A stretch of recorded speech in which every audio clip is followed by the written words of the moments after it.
I'm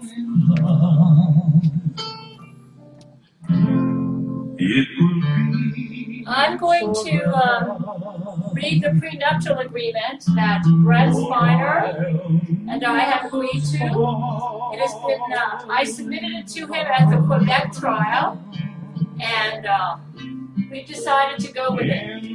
I wasn't sure if they wanted to add something to it, but apparently they like it just the way it is, and they're not going to make any changes. I decided, Brett asked me to dress up a little bit, like semi-wedding gown, so it's, I wrote it several years ago, and we considered it our active prenuptial agreement, but apparently Brett never really got it. The Jesuits sabotaged it, so I sent it to him through our YouTube channel, and it's made it to the Quebec trial, and we decided we're going to formally submit this as our prenuptial agreement and make it public. So I'm going to read it on this YouTube channel, and this is a legally valid prenuptial agreement. It has been submitted through the Quebec trial, which is taking place now, and Brett Spiner and the men on my marriage list have agreed to it. So let me just go ahead and start reading it. This is as close to a wedding gown as I can get, so sort of like to be in the spirit of reading a prenup. Go ahead and bring this around.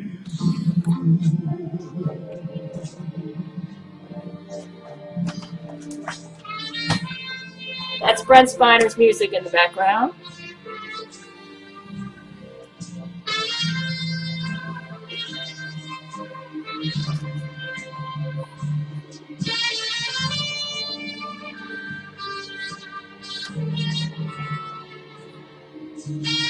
See if I can get right over here, right this way.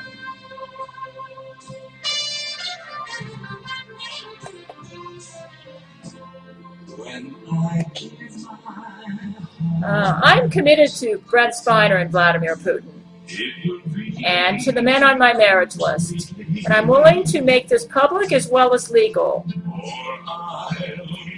And there's no law that says I have to marry in the normal sense of the word. And I have determined that if I can't be with Brent or Vladimir, then I'll just stay single the rest of my life, though I consider myself married. Anyways, I'm going to go ahead and read the prenuptial agreement that I wrote several years ago, and which has now been submitted into the courts. This is now a legally valid document, because Brent has signed it, and I have signed it. You might say I'm signing it right now by making it public. So you can just consider this my signature. This YouTube video is my signature on the document.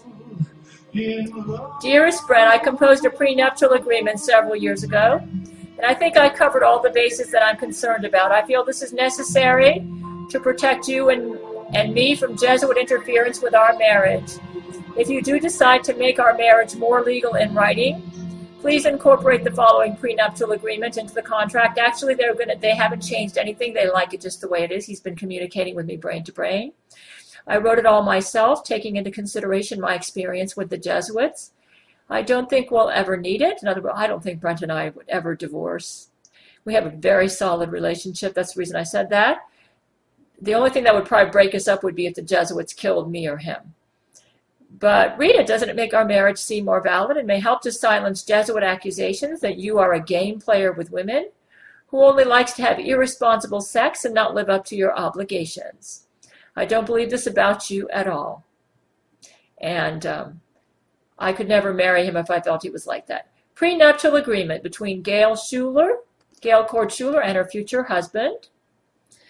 The following document I will work on. Okay, let's skip all this.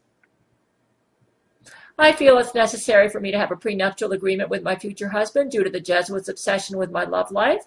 So this is the document, and I'm working on it. Okay. It's pretty much finished, so let's go on. I act as my own lawyer. I don't trust any lawyer because I have unique problems in my life. And all the men on my marriage list must agree to this prenuptial agreement or drop them from the list, because they will have to sign and agree to this before they marry me.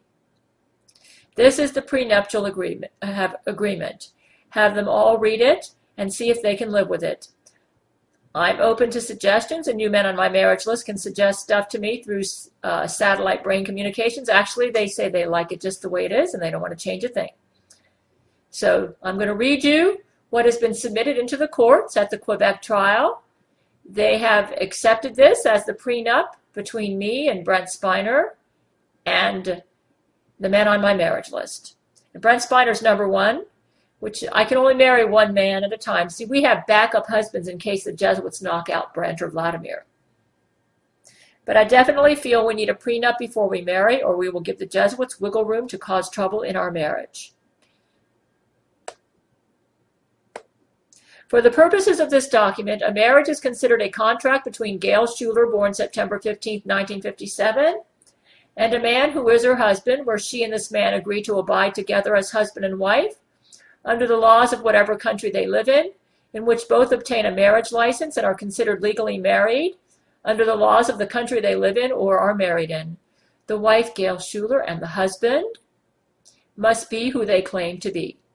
They cannot be a clone of the person they claim to be.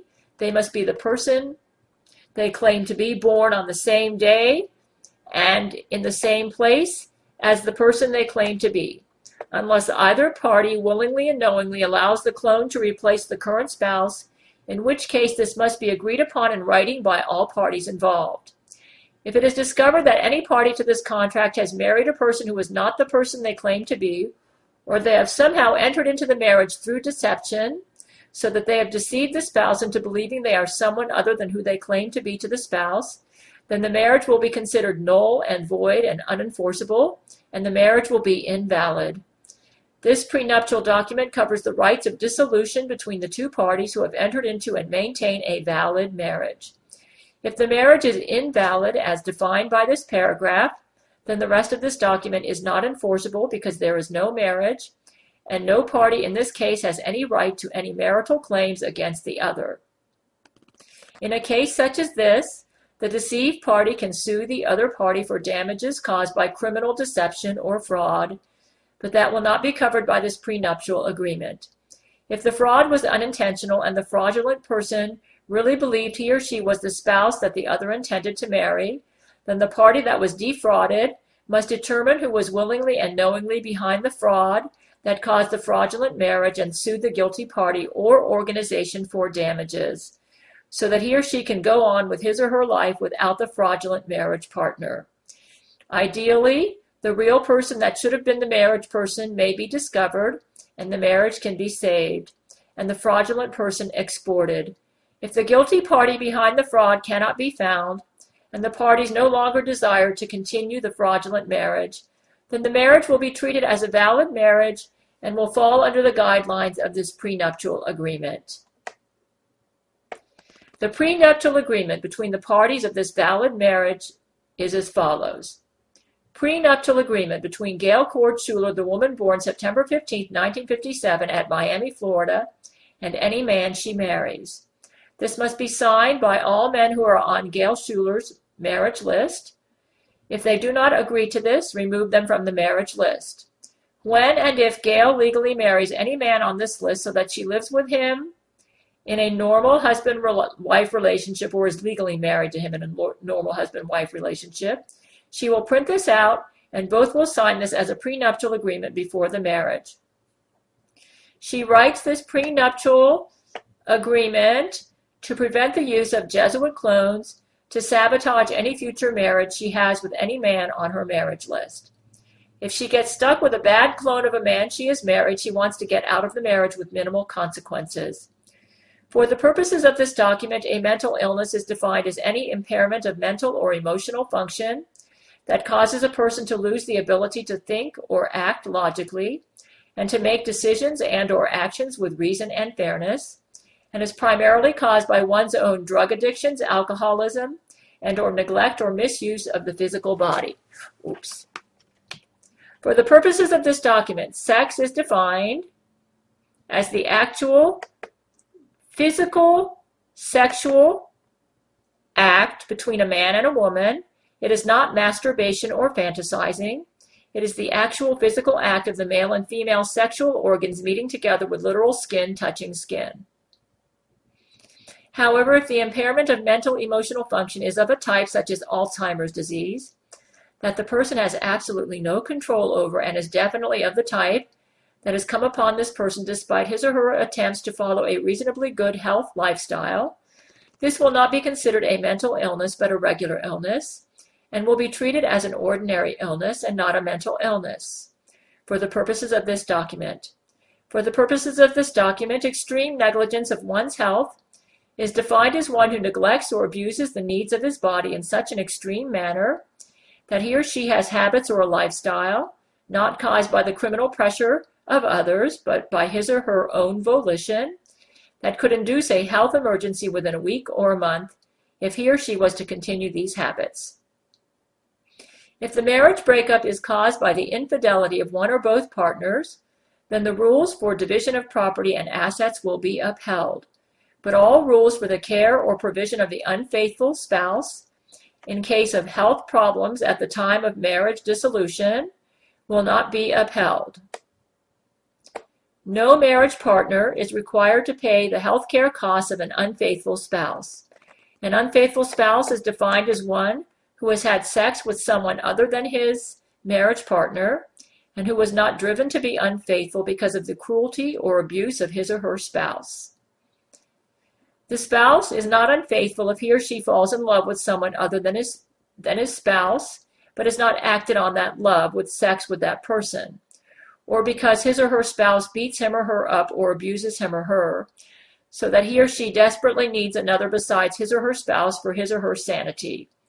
Abuse is defined as any attitude or action imposed on the marriage partner by the abusive spouse, which denies that spouse's basic needs for shelter, health, and basic needs, such as the need for rest or the need for medicine or food for health, and or which brings strong and unnecessary and prolonged emotional or physical pain to the suffering spouse. To lose one's temper is not abuse, but if you lose your temper and beat up your spouse, that is abuse. To force your spouse to do something bad for their health when they don't want to do it, and when it's not necessary for them to do it, is abuse. Throwing things is not abuse, but if you throw things at your spouse to hurt them, that is. Passion in the bedroom is not abuse. Gail loves a man who is passionate in bed. But to force one to have sex at gunpoint is. Making love to your partner like a machine with no feeling in your moves for years and years is a form of emotional abuse, especially to a woman who needs to feel nourished and loved by the lovemaking experience, though I imagine there are some men who would feel this is emotional abuse. How do you prove this in court? It's almost impossible. But I mention this to show that I have a healthy attitude towards sex in marriage and would never believe that passion in marriage is abuse, except to a sick person who has unhealthy views about the marriage act. Holding a grudge is not abuse. But if you hold a grudge for so long, let me see how much time I have, that your sexual performance in the bedroom becomes a walk on ice for 2 years, that's a form of emotional abuse. If you take delight in hurting your spouse emotionally for over a year and never seem to get over it, it is emotional abuse, or with physical acts of violence, physical abuse as well. Overly restricting your partner so that he or she feels to please your demands, he or she must always feel as if a boa constrictor is around his or her neck is a form of emotional abuse. But because you will emotionally and or physically abuse your spouse if they don't meet your impossible demands.